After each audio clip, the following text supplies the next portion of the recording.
pretty large bang associated with the caution and warning now. Okay, so we have an apparent serious oxygen leak. 4, 3, 2, 1. Houston, we've had a problem. He's in a roll and he can't stop it. Performing an evasive maneuver. Okay, Houston, we've had a problem here.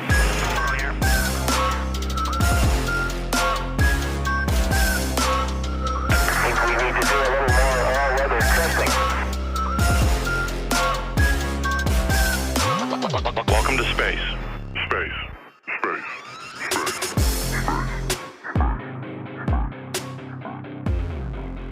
Hello and welcome to Failure to Launch, the space history podcast where we take you through every mistake, failure, and explosion that made modern space exploration possible. We are your hosts, Quinn, Chris, and Sad Chris. And today we're going to be finishing up our series on Soyuz 1 and Vladimir Komarov, the first man to die during a space mission. So, with that in mind, how are you guys doing? Other Chris, you said that today you were sad, Chris. What's going on, bud? That I'll tell you about later. That is not a for show thing. Audience, this is what's called having NDAs. No, this is not related to work sad. Oh, okay. Not typical. My coworkers are eating paint today. Sad. And your coworkers don't listen to this, right? You probably tell your coworkers. I do tell my coworkers. My coworkers are all valued friends of mine, and I greatly enjoy working with them on the team, and just any time I spend with them, really. And you don't have that same level of camaraderie for your coworkers? Only a handful of mine.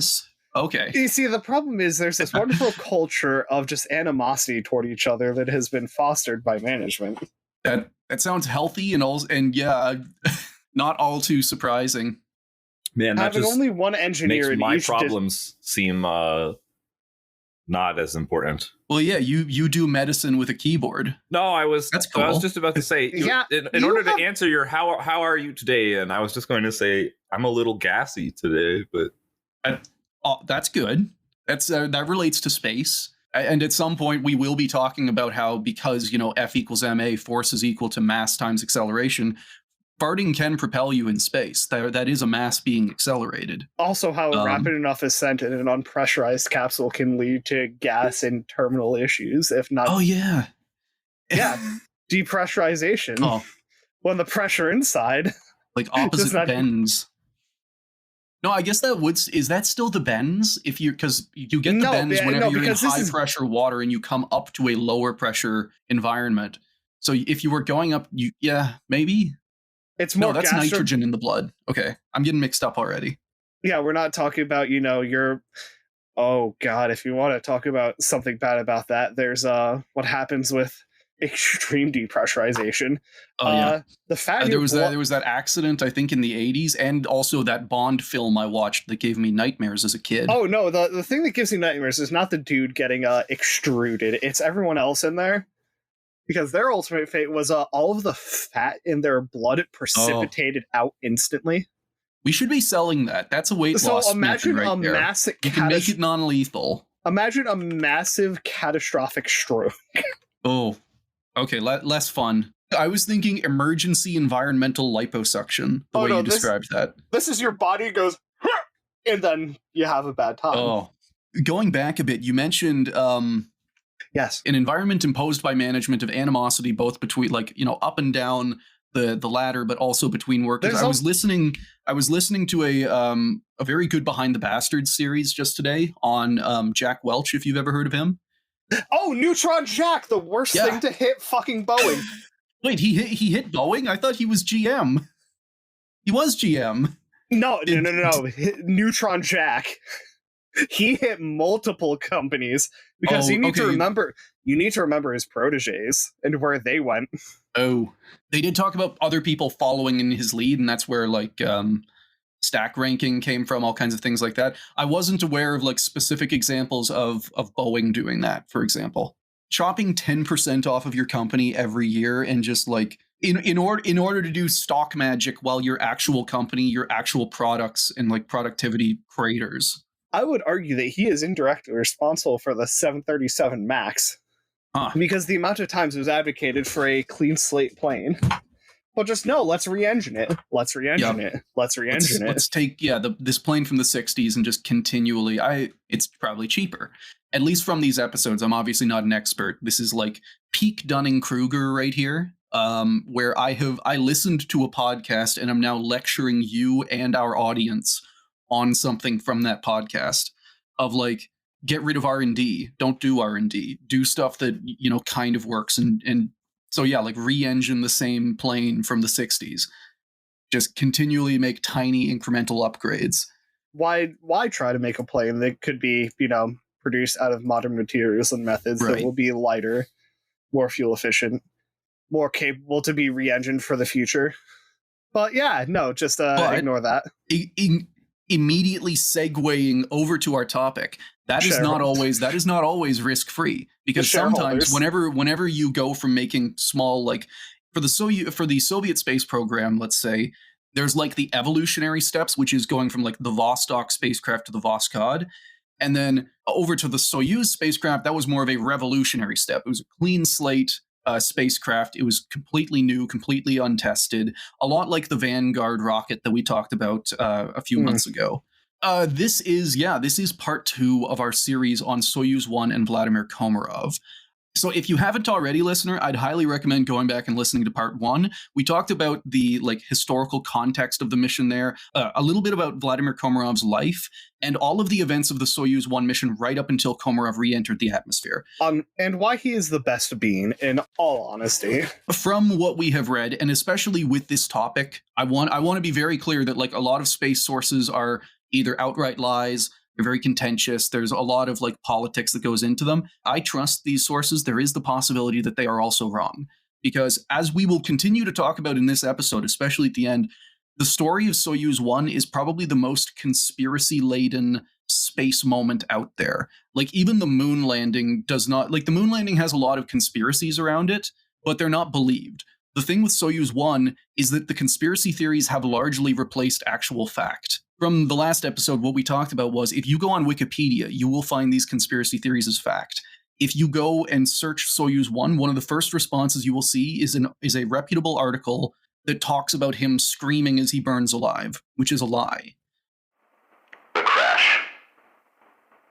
From the last episode, what do you guys remember? Each of you guys, what is the moment that's stuck in your head the most about that story? What we've covered so far? Yeah. Absolutely the fact that our boy here was he was troubleshooting up until the Grim Reaper hit.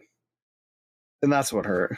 And the fact that at every different stage of this mission, as soon as he reached orbit, listener, he encountered life-threatening situations and he overcame them. Whenever he re-entered, he had to do it manually. It was on the last orbit before his battery went out. If he didn't, he would be stuck in orbit in a non-functional spacecraft as it froze.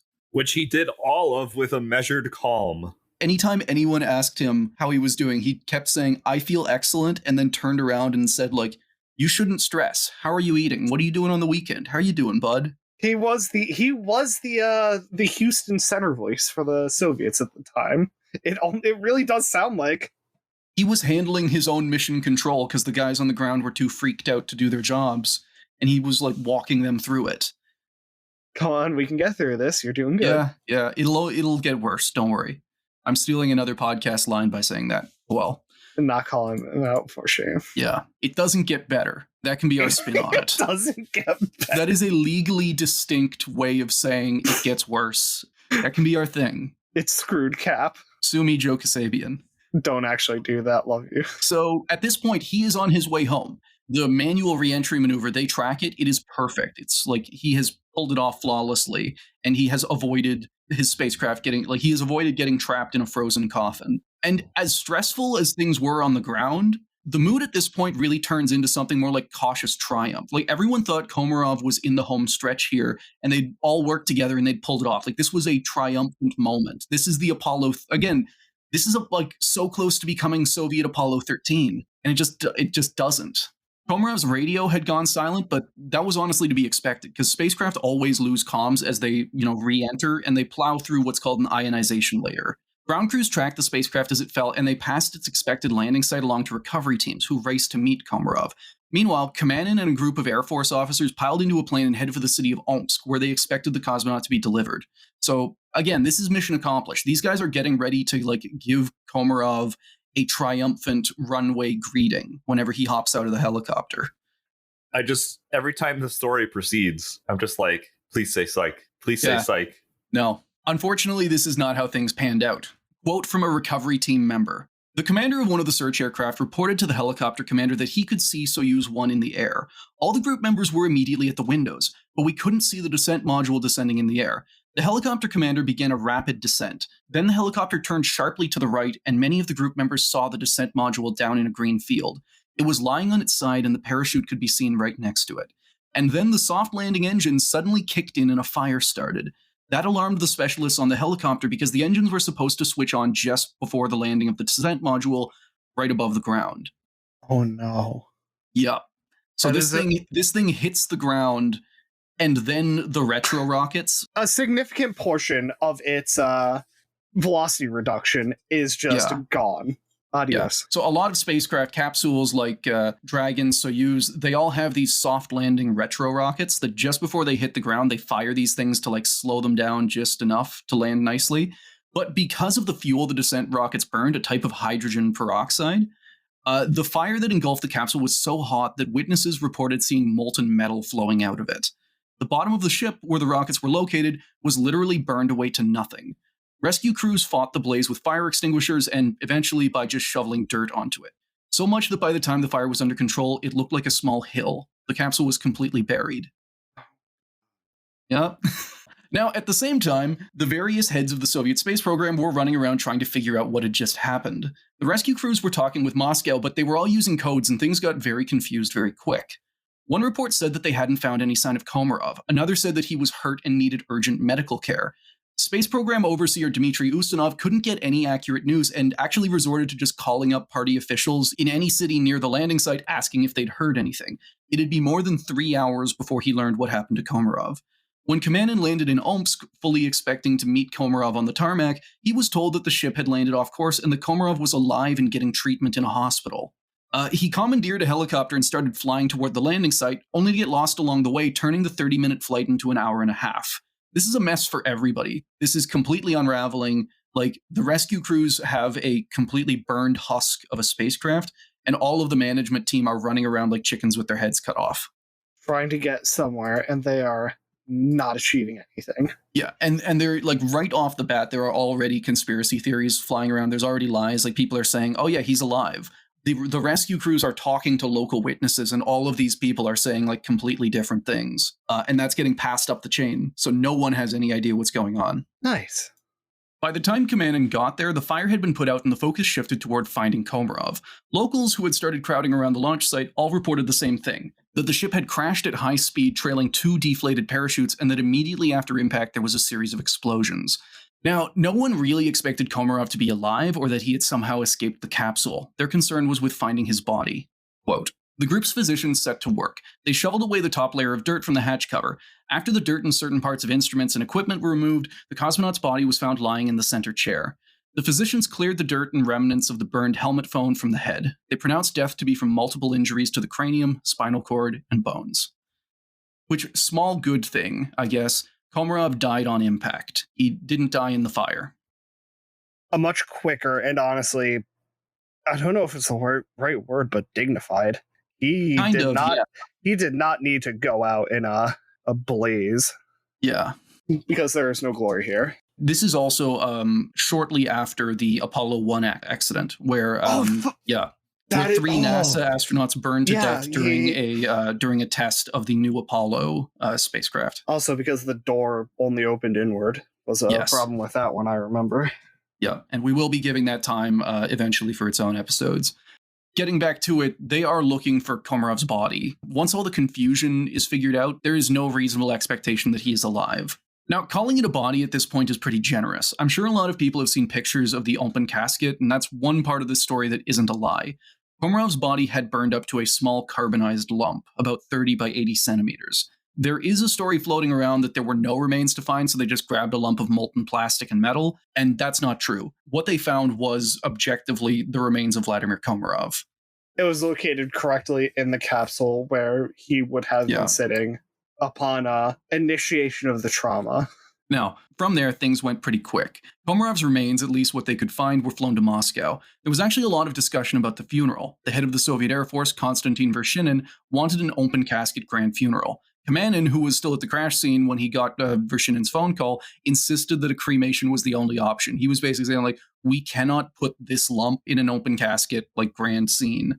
So in the end, they actually settled. Komarov would be cremated, but there would be photographs with officials first. So if we scroll down to the bottom there, you can see the picture with all of those officials. That happened about 5 minutes before his remains were cremated. They took a couple of pictures with these officials. They took some pictures with Gagarin and other cosmonauts, basically just for official record keeping. These would never, the idea was that these wouldn't be released to the public. Is that the capsule to the left? Yes. Yeah. So if you look at that picture, that is the remains of the capsule.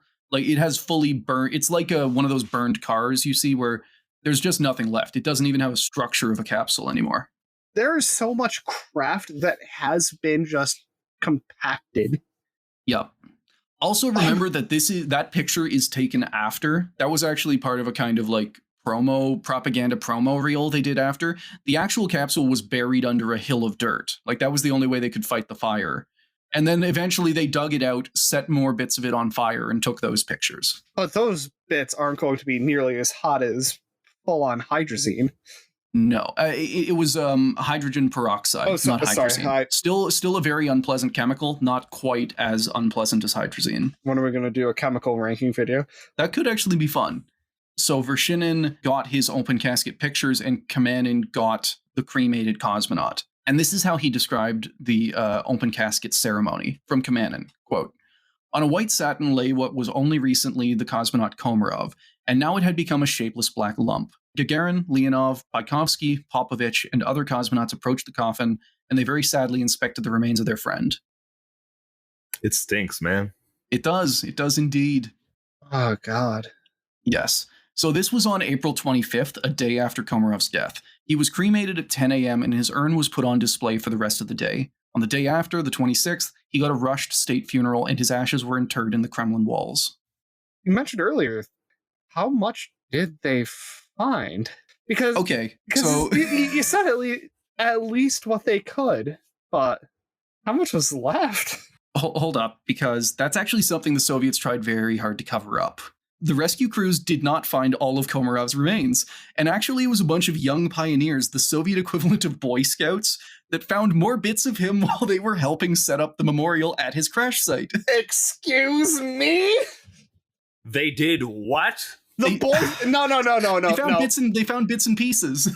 They just let the Boy Scouts frolic about, and they said, "Ah, yes." They thought it was clear. They thought it was cleared, so they're out at the location of the crash, there is now a memorial set up to him. And these young pioneers, they were helping set it up. And as they were like clearing the brush and like setting the foundation and all that stuff, it's recorded that they found bits and pieces of Komarov.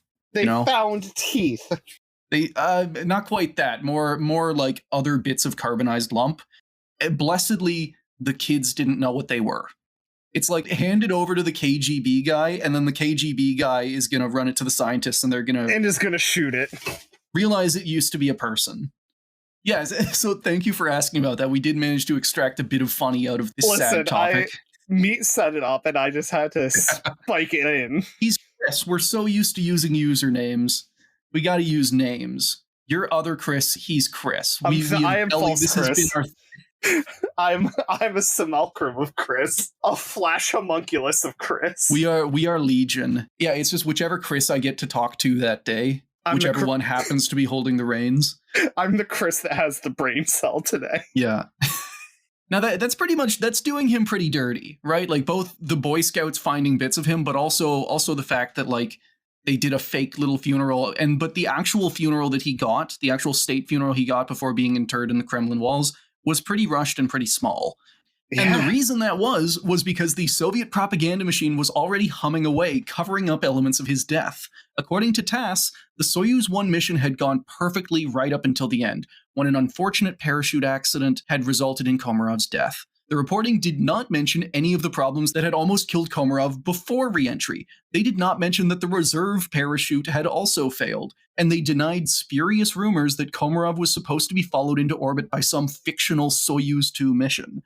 As far as the Kremlin was concerned, Komarov's death was a freak accident and the result of bad luck, something that every cosmonaut lived with in their pursuit of space. They basically, the propaganda line was basically, this job's dangerous and shit happens.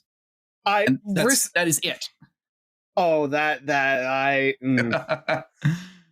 did. I'm no longer sad, Chris. We have transitioned to Angie, Chris. Angry, yes. That's good. If I've written this script well, I hope our listeners are as mad as you are. Risk mitigation as a strategy works. No, he's a hero. He can do it. Yeah. Who needs safety and regulations? Heroes die heroes' deaths. That's what they do. He has kickflipped himself into the ground. His funeral will be glorious. No, why? You're right. They made it sound like we did everything we could, that we made the flight 99% safe, and I guess this was just the 1%. Even though, we'll talk about this later. With those same problems, if Soyuz 2 had launched, 3 more people would have died. They would have ran into exactly the same problems, and it would have been 4 deaths. The only reason he didn't die earlier was because he and the ground crew managed to troubleshoot most of it. Sorry if my mic is peaking, but oh my... Yeah. And I think we talked about this on the last episode. The problem that killed him was one that he could not have predicted and had no way of, he could not have fixed the parachute. Yeah. He didn't have an EVA suit. What are you going to do? EVA, unfurl the chute in orbit, make sure it's ready? Repack the parachute in orbit. Face the spaghetti monster, fight God. Oh yeah, yeah, I'm pretty sure that was a thing in Gravity, where where the Soyuz parachute has deployed. Yeah, that'd be neat. Oh, zero G parachute bouncy castle or something. The investigation. Now, while the propaganda reported that Soyuz 1 was just a tragic and unavoidable accident, the engineers and scientists of the Soviet space program knew that there were very real problems with the Soyuz design and they needed to be fixed. After the accident, 7 investigative committees were started, each one focused on a different failure. As it turns out, most of the problems were pretty straightforward to identify and fix. The Soyuz's left solar panel had failed to deploy because it got snagged on the spacecraft's cover. The fix was to redesign the deployment mechanism. Simple enough. The attitude control sun sensor had lenses that were prone to fogging up, so they just replaced them. Where I want to focus our attention was on the landing problems and the original Soyuz parachute system because, speaking as an engineer who works on parachutes, it is the stupidest thing I have ever heard of. Did we flat out hit the parachute worked here, it's going to work here, despite the fact that we have a complete system the parachute had never worked before. What? They did 3 test flights, and all 3 of the test flights ended in failure. So basically, as a quick primer, and this is really cut down, in a parachute system, you'll normally have the main canopy, a drogue canopy, a deployment bag, and a container. So the container does basically what it says on the tin. It contains everything and keeps it safe before deployment. Inside the container, you have the main canopy packed into what's called a deployment bag. So whenever you want to deploy the parachute, instead of just firing all of it out at once, the deployment bag helps to keep everything contained and deploys it safely in a way that doesn't keeping the chute away from the craft before it hits a safe distance, that kind of thing. So the basic idea is that as your lines unfurl, it fires the deployment bag. So what happens, I kind of skipped a step there, is whenever you want to deploy the parachute, the smaller drogue opens first and it pulls the deployment bag out of the container. Okay. And whenever the deployment bag gets to the end of the lines, it bursts open and deploys the main parachute. And the reserve parachute that you'll have is basically the same system, but just a little smaller, and you use it as a reserve. Things have gone bad. I'm expecting to go bad. I'm firing the reserve if nothing goes cracked, that kind of. So if all of those steps happen in sequence, you'll have a space capsule dangling under a deployed main parachute. And a happy astronaut. Here's how the Soyuz 1's parachute system worked.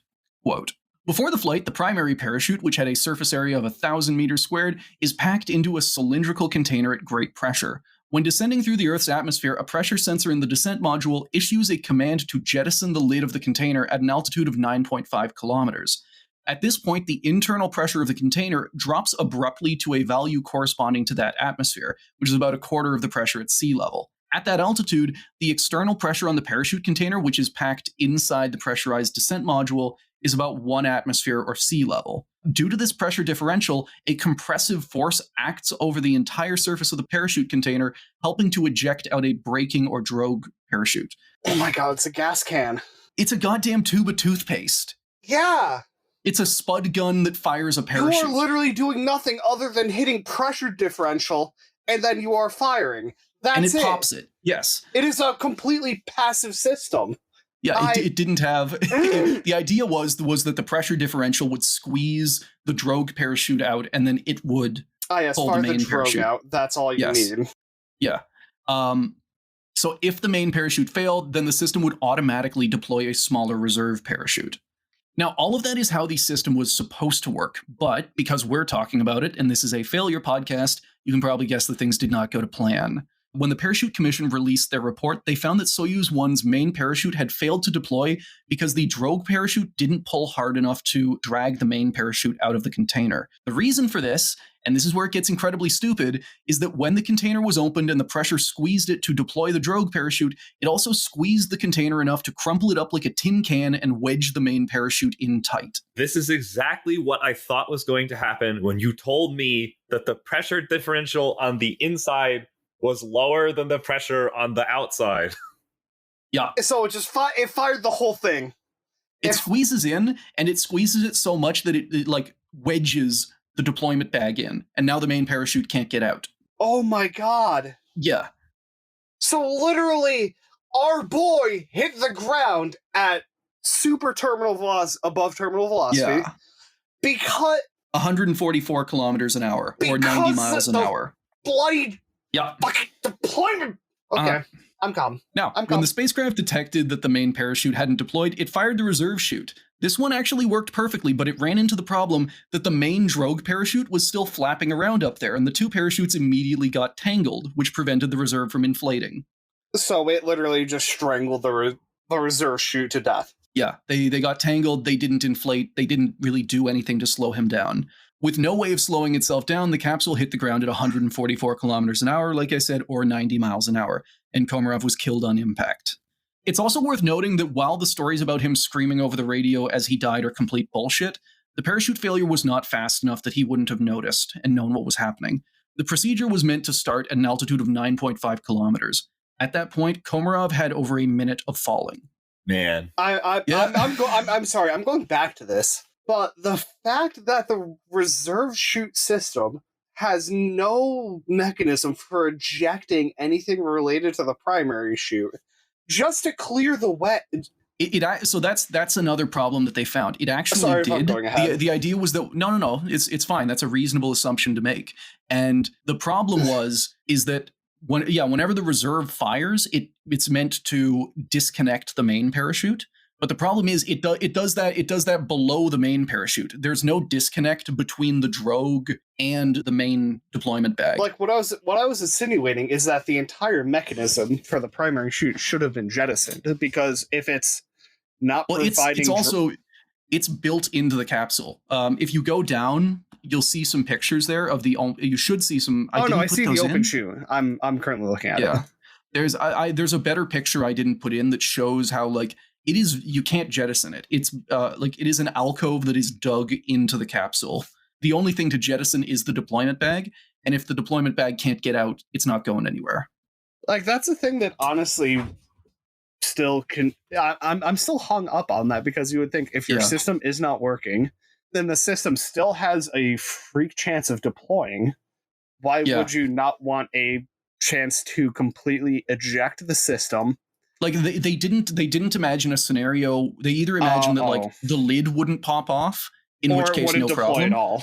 It wouldn't. Yeah. So either there would be they didn't imagine an in-between problem where the drogue deploys but the main doesn't. And because they didn't imagine and plan for that scenario, the drogue tangled the reserve and it crashed. It's a wonder why. Sorry to bring engineering into this. No, go ahead. But there's a reason why process failure mode engineering analyses exist, and it's for stuff like this. And in complete fairness, stuff like that did exist back then. They just chose not to do it. I was just say PFMEAs are a relatively modern thing. Okay, sorry. I mean that like safety and reliability engineering. The concept of safety had been invented by the time this happened. Yeah. I'll say it like that. It is an insult to assume my device will not work. I am going to have you reported to the local official. Right. Now, the commission also figured out why a problem as severe as this hadn't been noticed before Komarov's mission. Like we talked about, there had been 3 unmanned Soyuz test flights, and these all had the same fatal flaw as Soyuz 1.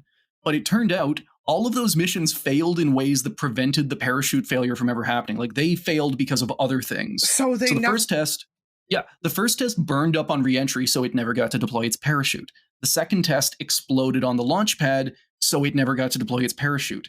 And the third test wound up with a hole in its heat shield, and this hole actually equalized the pressure inside the capsule with the outside air, which meant that there was no compressive force to fire the parachute, and it failed. And so the Soviet engineers, whenever they were looking at that parachute failure, they thought like, oh, it's because of the hole. The parachute would have worked fine if it weren't for that hole in the heat shield. So it never got noticed. So they never had a functioning test of that parachute. They had some helicopter and plane drop tests. They'd actually done 4 of them with the capsule, and they had worked flawlessly. But this is something that the report chalks up to just statistical anomalies. That the parachute wasn't like 100% fatally flawed. It just had a heavy chance of failing, and none of the tests failed, and Komarov did. What I was trying to hammer at there was not that they didn't have a successful test, but they didn't have their final launch product didn't have an actual a full cycle test of the system from launch to landing. Yeah, I don't know what the name for that would be in spaceflight, despite being on a podcast about space. Well, I mean, you're not an expert. I'm not even really an expert. There might be a name. I would just call it like an end-to-end test. A dummy flight, even. Yeah, and they didn't have they tried 3 times. They all failed, but they never had a success. And at the same time, it was the birthday of the Soviet Union. Like, what, are we going to put unmanned test on the Soviet Union's birthday cake? No. Sorry. Instead, we turned one of your best astronauts into shashlik. Yeah, like in the Kremlin, they are immediately they're having to hurriedly rewrite the Hallmark cards. Would you like a grill? Like, sorry, we killed your cosmonaut. Sorry, we killed your husband, Toodles. Now we're back to sad. Yeah. We're back to my name. Yes. So when the report came out, the parachute release was redesigned, and Viktor Chakev, the lead designer of the Soyuz's parachute and landing system, you'll be happy to know, was immediately fired. Good. Hooray! Throw him into a pit. Now, I also need to be a little bit fair. I know we talked about that parachute. The upper part actually used to be a lot dumber, but I talked to some of my coworkers who are parachute experts, and we kind of trimmed out some of the obviously false stuff. That's like, the design was stupid, but there's no way it was this stupid. If that makes sense. Like, it had a level of stupid that would have been acceptable for a completely rushed, harried design. Yeah. And I generally trust Asif Siddiqi's work here, but from looking at it and from talking to parachute experts, I think his explanation of the parachute system was exaggeratedly stupid, if that makes sense. It's still a very stupid design that failed, but it wasn't as dumb as I could have made it sound. So we're talking something along the lines of engineers flying by the seat of their pants, but still trying to make something that works. Right. And also just the fact that this story is so heavily wrapped up in conspiracy theories. Oh, that's true. Kind of stories and myths and lies that even the best source I could find that heavily debunks as many of the conspiracy theories and lies as possible still has little bits and elements of exaggeration in there. So that's fair. I kind of had a lesson with this because I read that and my content brain, my podcaster brain was just like, oh, this is golden. And then over time, it got kind of like the voice in the back of my head was just like, it's good, but it might not be true. You should probably check that. You don't want to be a hypocrite and say that other people are lying in the exact same episode that you lie about the parachute. Are you saying that the due diligence brain took over? I am so proud of you. Thank you. I appreciate that. That is not... Especially because, again, the real explanation is so stupid. I know it doesn't need to be exaggerated. I know the tone of voice came off weird, but I am actually proud of you.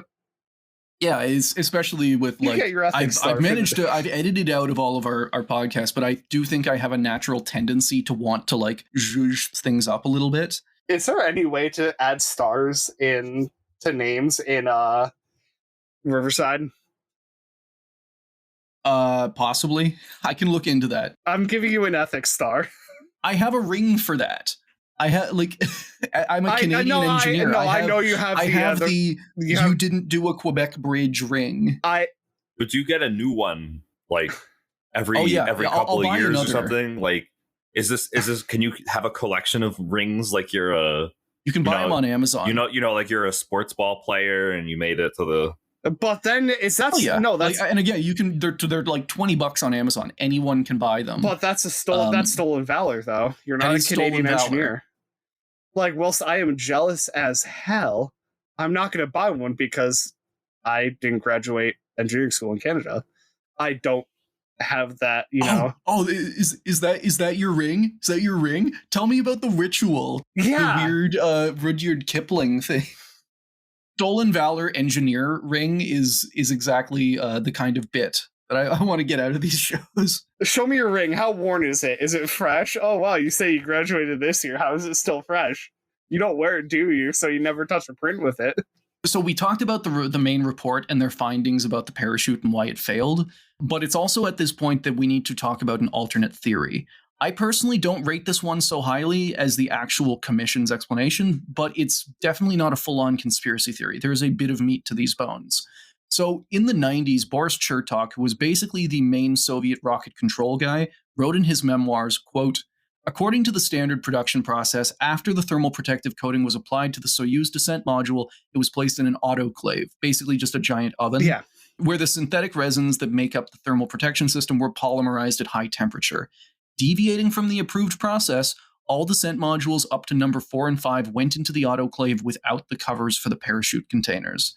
So the theory here is that by leaving the lids open, the inside of the containers were melted, which increased the friction on the parachute and prevented it from deploying." But you're noticing holes. You're noticing holes in the Swiss cheese theory that Boris Chertok has written. No, he's proposing another theory that is another, I think, WTYP Lions trope, is that someone lined up a bunch of slices of cheese and then just shot a hole through them and said, "This is my failure mode." No. So here's the thing. There is significant reason to believe that Boris Chertok, I've read his works, I love his works, but he might be lying with this one. He could still be a good man. Yeah. Especially because like in the 90s, in the Soviet Union, and then like all of the various post-Soviet states, there was immediately, as things got declassified, a rush of high up people writing their memoirs and kind of trying to make sure that they came off looking good. Making their truthy truth first. The concrete was still wet, so they had to write in it. So when Chertok wrote this, he actually got a lot of support from his old co-workers, including Mishin. Bit of a recap, Mishin was the new head of the Soviet space program who replaced Korolev, who died of hemorrhoid surgery. Our man died to the ass banditry. R.I.P. So basically, whenever Chertok writes this explanation that like the Soyuz failed because it literally got baked in an oven, Mishin and a bunch of other like former high up Soviet officials, they all back it and they say that it's plausible. And at the same time, Chertok also pissed off a lot of people with this. That's because Chertok was basically taking all of the problems of Soyuz 1 and blaming them all on a handful of technicians. Yes, he was shifting the blame off of himself, the other management, and the engineers. The way he told it, it was the stupid technicians that killed Komarov. Oh my! Thanks. You wanted angry, Chris. Yeah, we got sad, Chris. We have got to workplace politics and blame shifting level of the history. Yeah. Now, those technicians shot back. They said that every Soyuz capsule went into the oven with the parachute covers installed. They were able to dig up old records of the test, and they pointed out that the investigators had watched a Soyuz capsule go through every phase of preparation, and they had not seen anything like what Chertok was accusing them of. Like, they had proof positive that the Soyuz went into the oven with the parachute covers on. Yeah, no, I love them. That is how you do. Immediately shot down. Unfortunately, it doesn't matter. Because as soon as Chertok's theories get shot down, Vasily Mishin, he just starts making up his own theories of why Soyuz 1 was everybody's fault but his. And this is going to make you more mad. It worked. Mishin accused the parachute packers of messing up the pack job and trying to cram too much parachute into too small of a container. Now, this is not true. Both the parachutes and the containers were of a standard size. There was no extra parachute material to cram in. Yeah, you don't just sew extra parachute into it. Yeah, you can't have a too big parachute in a too small container. These two parts are made to fit each other. There is no way that they could have put more in. Like, the dumb thing is, this conspiracy theory has largely stuck in the public mind and has been accepted as truth today. If you read up on Soyuz 1, you'll find a lot of stories of the parachutes being packed so tight that the technicians had to cram them in with wooden mallets. This is another one of the stories that, for example, I believed. I thought these were true, and I only figured out how wrong I was whenever I started really digging into the history of Soyuz 1. And truly what those stories were, which is just an idiot trying to shift the blame off of himself. They were all trying to write in the wet concrete, and Mishin was the last man to write an explanation, and his stuck. And it became truth. Man. Yep. And my dude, that is just... Thank you. We've all been in one of those situations where a project fails and everybody's immediate response is like self-preservation mode kicks in. Oh, Yep. and an escape in any company happens in engineering. Whose fault is it? Okay, I'm also a hypocrite because I think like an hour ago I talked about how there's no better feeling than when a project fails but your part succeeds. You can rest on your laurels of not my fault. Yeah. No, you are 100% correct because I have vindicated myself the same way. But the problem is I'm still the I will fluff myself up a bit here. I am still, the person that does go, okay, cool, I didn't cause it. How did this still happen, though? I mean, not just because it's my job, but just because, I hate seeing it happen. Because it's still irritating as all get out when, someone did a stupid. But why were they stupid? It's a viscerally satisfying feeling when someone else does the stupid.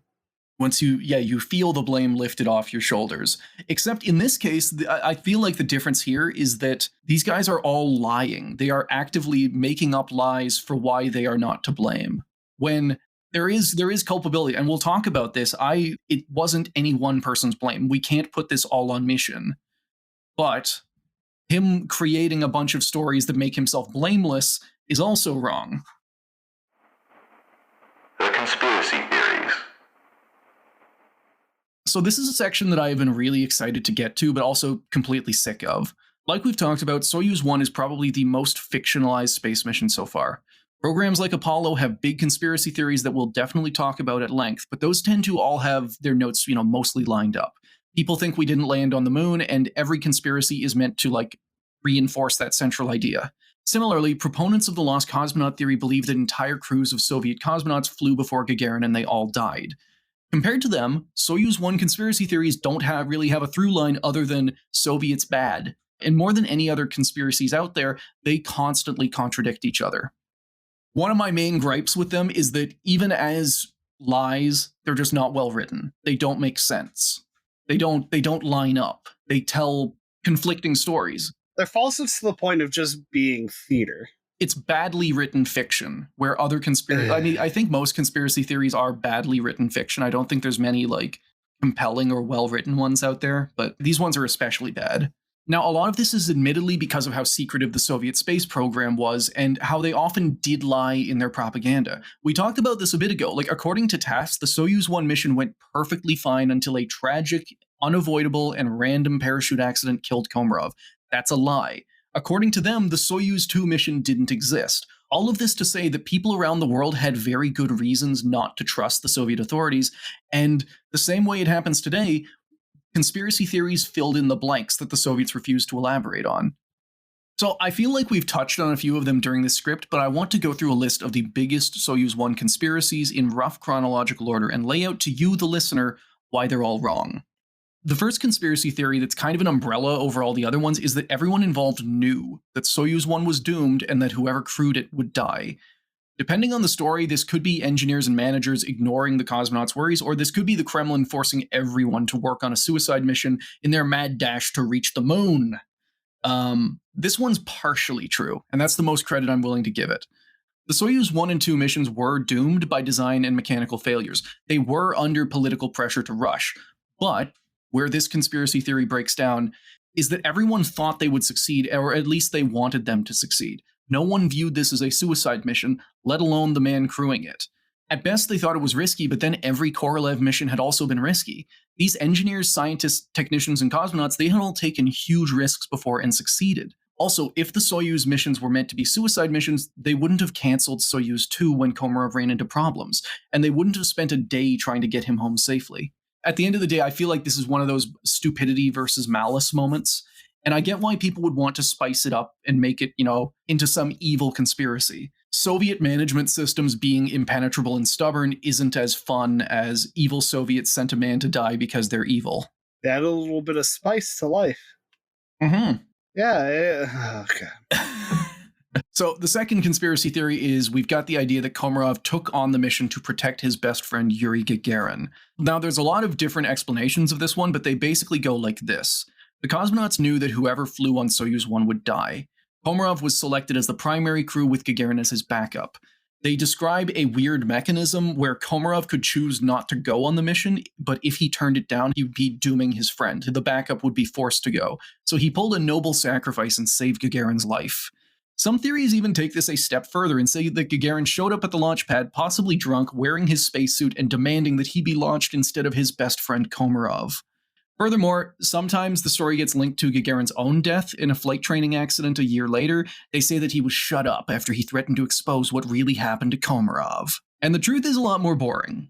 Like we talked about, everyone thought Soyuz 1 would succeed, especially the cosmonauts. All of them wanted to be there. In the last episode, we talked about how whenever Soyuz 2 was canceled, the cosmonauts wrote to Brezhnev. They went on record in the Soviet Union and said, no, you need to let me ride the death rocket.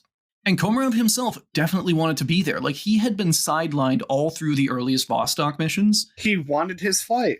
Yeah, and he had helped design this spacecraft. He wanted to be there, and he was the best person for the job.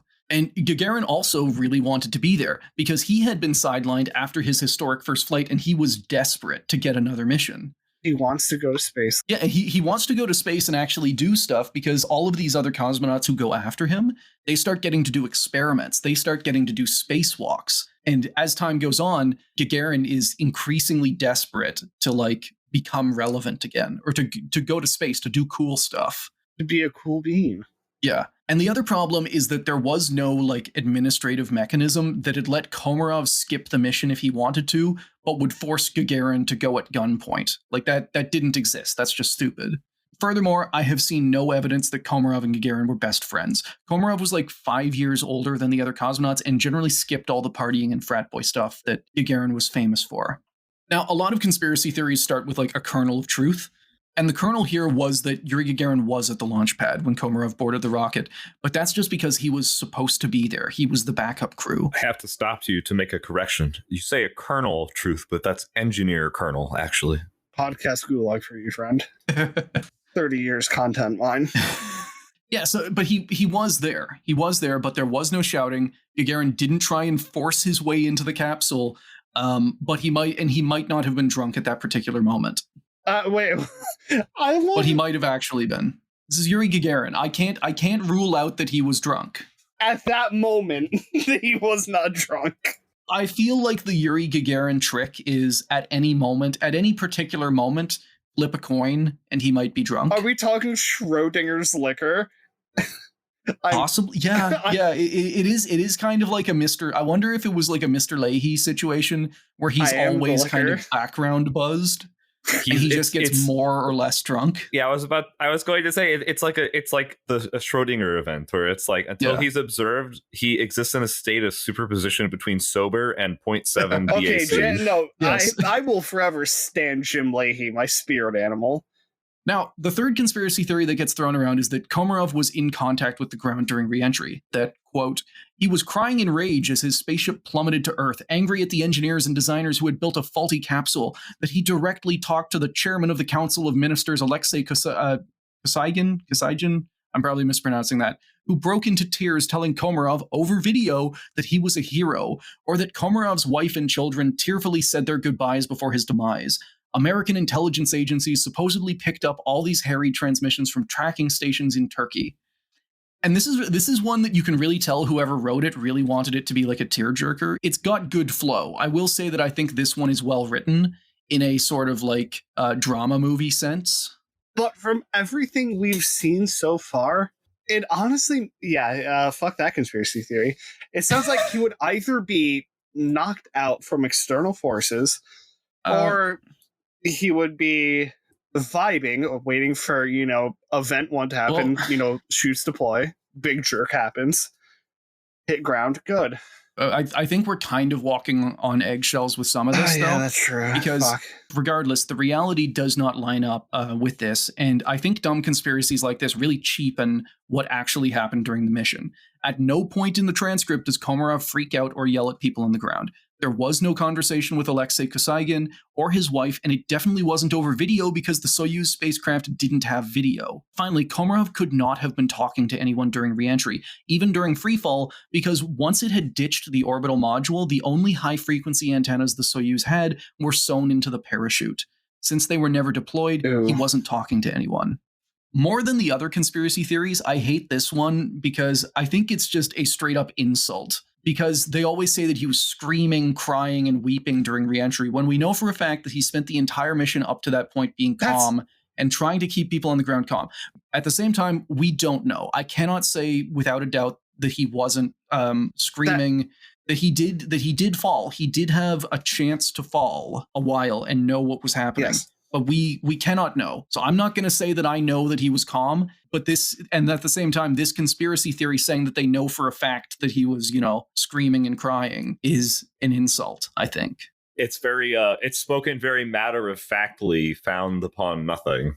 There's not even a kernel of truth to this one. There is literally no way he could have been in contact with them. Because we have previous interactions with him during, also incredibly life-threatening. Not just life-threatening, I would say superlatively life-threatening, if that's even a way to describe it. If you don't imminent solve this, death. You are just dead. You are pasta sauce. And he re-entered he re-entered with 15 minutes left on his batteries. On a On a manual? Yes. Eyeballing it out the window. My man decided to tactically fuck the situation, get the retro burn fucking perfect. Maybe not perfect, but he still, within margin of error, nailed it. He was on his game all the way through. And if you're riding that wave of confidence, you're in that kind of stressful situation. Also, time is going to dilate for you. It's going to do weird things. It's going to last a second and an eternity all at the same time. So the man was honestly waiting, in all likeliness, okay, I have performed my actions, I've performed my duties, we are at this stage, this should happen. And that stage never happened. He hit the ground, and I seriously hope that's the way it went. He had no idea that it was wrong past that. Maybe. And that's my conspiracy theory. It's a more positive one, at least. Without the eyes of the omniscient, we can't know. And you want to know the worst part? This is the conspiracy theory that actually got the most traction. This is the one that is widely considered by a lot of people to be true. If you Google Soyuz 1 or Vladimir Komarov, like we talked about, one of the first things you'll see is an NPR article titled "Cosmonaut Crashed into Earth Crying in Rage." If you read it, you will see that the author cites a book called Starman and repeats every bullshit claim that we just talked about as fact. Now, in fairness to the author, he also wrote a whiny follow-up after a shitload of space historians like Asif Siddiqi, who I've been sourcing from, dogpiled him over his blatant lies. I'm not commonly a fan of dogpiling, but yeah, I'm sorry. Oh, he deserved it. It's also worth mentioning that all of Starman's claims about Soyuz 1 stem from a random dude claiming to be an ex-KGB agent who was best buddies with every early Soviet cosmonaut. I got a guy. I got the sources. We got the documents, folks. There is no proof of this. Also, the authors never actually met him.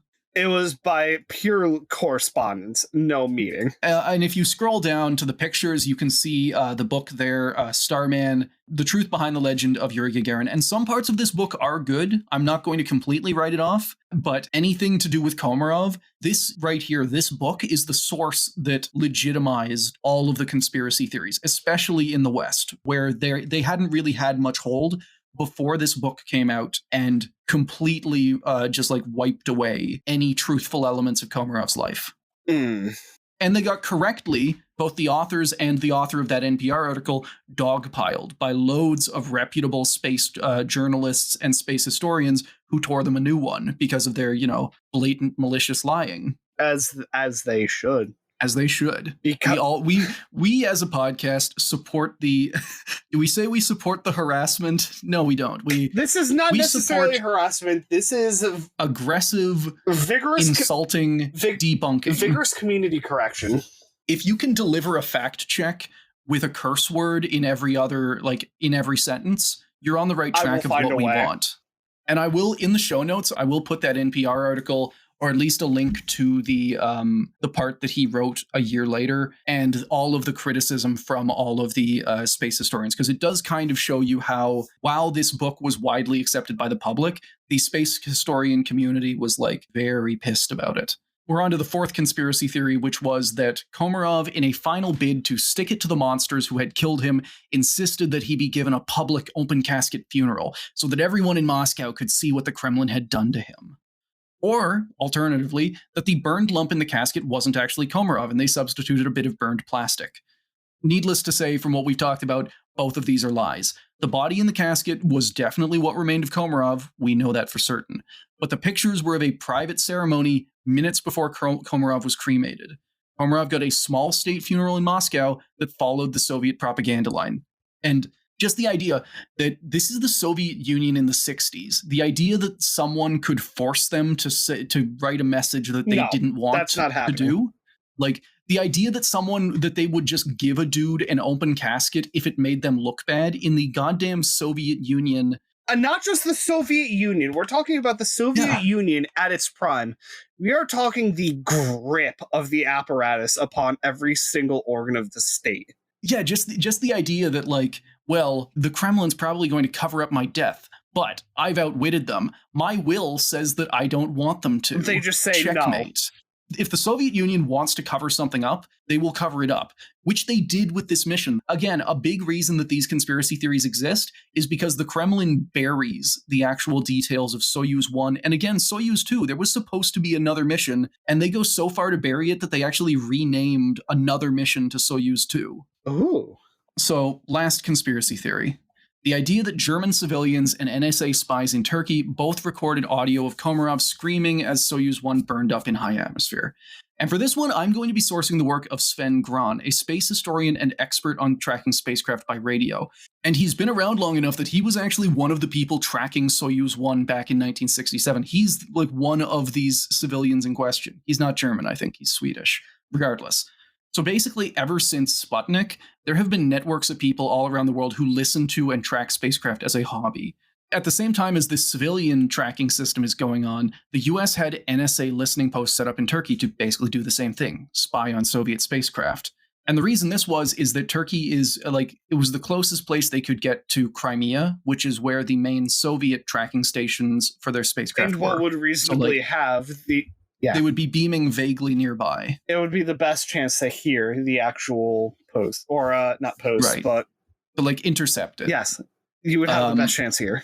Now, on the NSA side, we get stories from a man named Winslow Peck, who claims to have recorded about 45 minutes of Soyuz 1 transmissions during the last few orbits. He claims that Komarov talked with his family and an unknown voice named Kay, in both cases making it clear that he expected to die and wanted to say his goodbyes.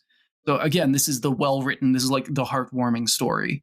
Sven Gron's work put the lie to this, though. By tracking the Soyuz's orbit, he found out that instead of 45 minutes, Soyuz 1 was visible to the listening post for about 20 minutes during its last orbits.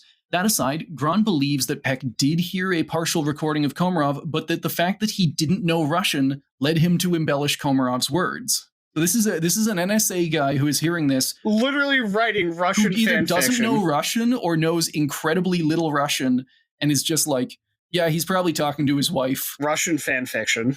Yes, he's literally just like transcribing it and just writing his own story. He's writing a romance novel. I hate Who on it. Earth in Russia is named K?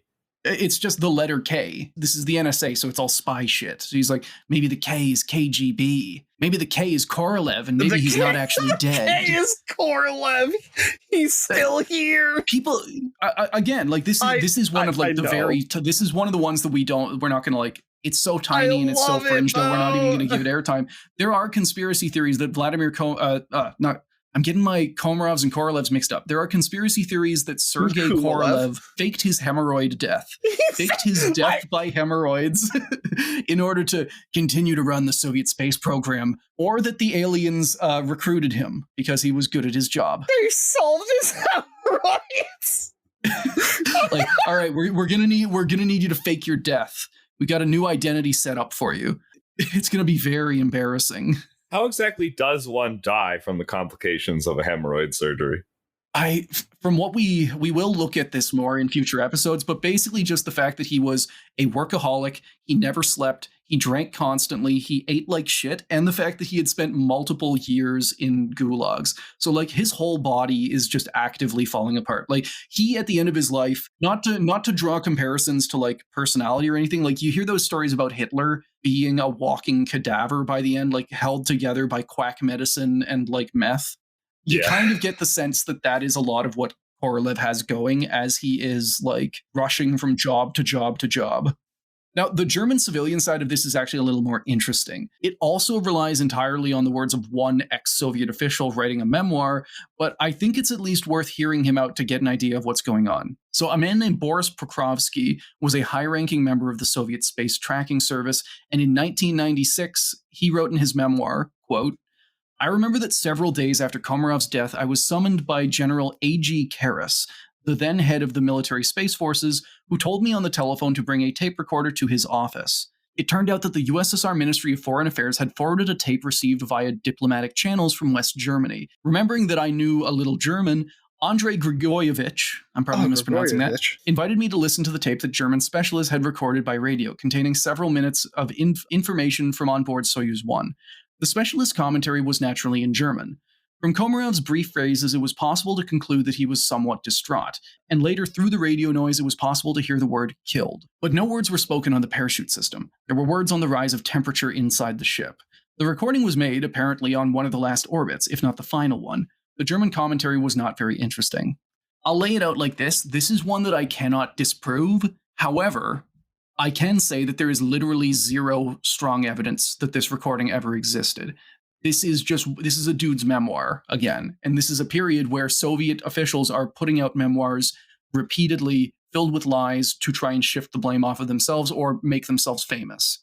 Going back to Sven Gran again, he concluded that during the re-entry, Soyuz 1 was briefly visible to German listeners, but it would not have been transmitting. He also talked with many German space trackers who had been, following Soyuz 1 during its orbits, and none of them had heard of this recording before Pokrovsky wrote his memoirs in 1966. One, Haro Zimmer, said, quote, "It was a big surprise to read the excerpt from the Pokrovsky memoirs. I have never heard of this tape. Neither Berlin nor Bochum had published it." So Bochum here, I'm probably mispronouncing that, is the radio listening post at the Bochum University, at the Bochum Observatory in Germany. So I can't say this did not happen, but there is no evidence, and none of the prominent German space trackers who were literally there and did the recordings, who were listening to this mission, none of them have heard of this. We're talking the gentlemen who were probably saying, wow, this their transmission quality is garbage. And there are some we used it as the cold open of the last episode. It might be the cold open of this one. There are some recordings of Komarov that have been intercepted, but there is no evidence that this one, especially him talking about the heat of the capsule, which whenever it was in orbit, the temperature was dropping fast. And whenever it was re-entering and going through re-entry heat, it had no antenna to transmit with. There is no period where he could have been talking about, or he would have reasonably been talking about high heat in the capsule. So what you're saying is he was either in an atmosphere of extremely high heat or an atmosphere of extreme cold. And in the periods of high heat, he was definitely not on the radio, Yeah. which is what Boris Prokrovsky says this recording. I don't want to call it a mythical recording because maybe it does exist. I don't know, but it's unfalsifiable. And if it does exist, there's no proof. Komarov's legacy. After Komarov's death, the entire Soyuz program was put on hold to try and work out the problems he'd encountered. Most of this work centered on the parachute failure, and the investigators we talked about earlier came up with the solution of turning the cylindrical container into a cone shape and polishing the inside to minimize friction. So these fixes did work, and over time, the Soyuz spacecraft has become an incredibly reliable and sturdy platform. But that initial failure and the time it took to redesign the capsule also cost the Soviet lunar program vital time that it did not have. It'd be 18 months before a cosmonaut would fly to orbit in a Soyuz. In 1969, about 2 years after Komarov's death, the Soyuz 4 and 5 missions would successfully pull off the docking and crew transfer that had been attempted with 1 and 2. They eventually get back around to it. Now, even though these fixes would eventually work and turn the Soyuz into the longest-serving manned spacecraft in history, it was very clear in 1967 that it was not ready. The parachute failure may have been what killed Komarov, but I want you to remember how many problems we talked about along the way. Like, again, technicians found more than 100 problems with the spacecraft before launch. The Soviets had 3 failed unmanned missions before deciding to just try with crew, and they came very close to killing half of their cosmonaut corps.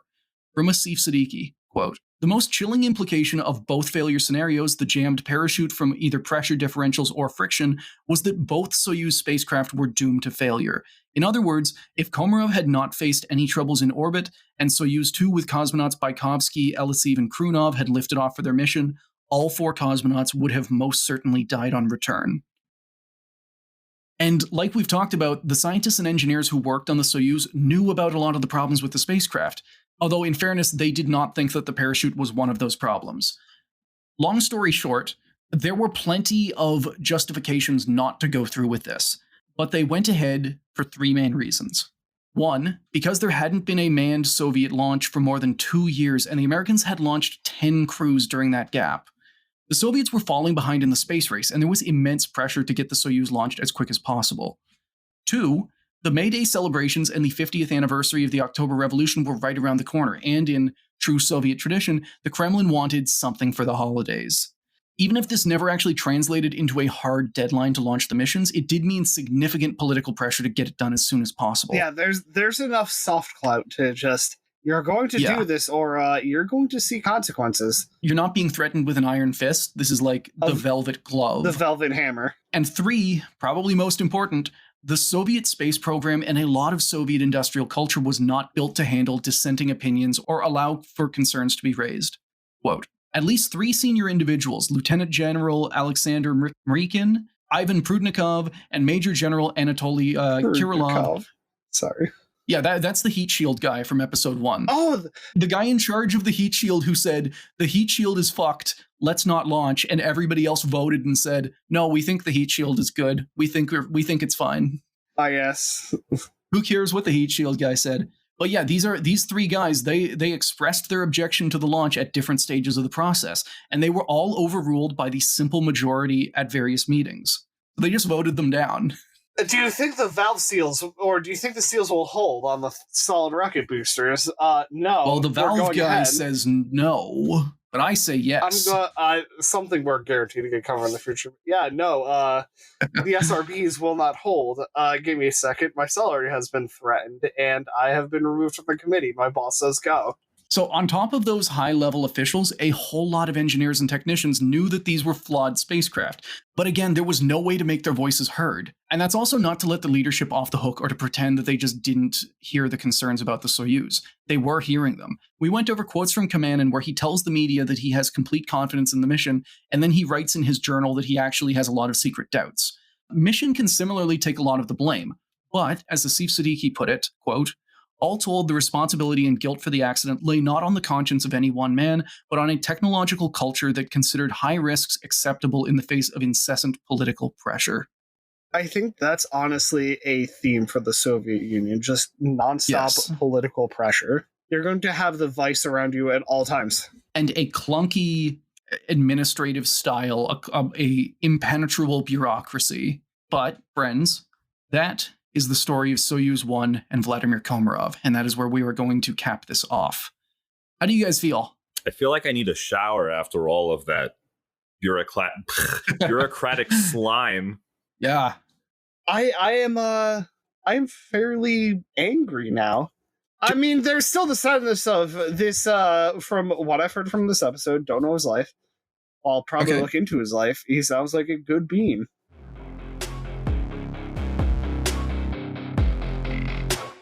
Thank you for listening to Failure to Launch. If you enjoyed the show, please leave us a review or tell a friend.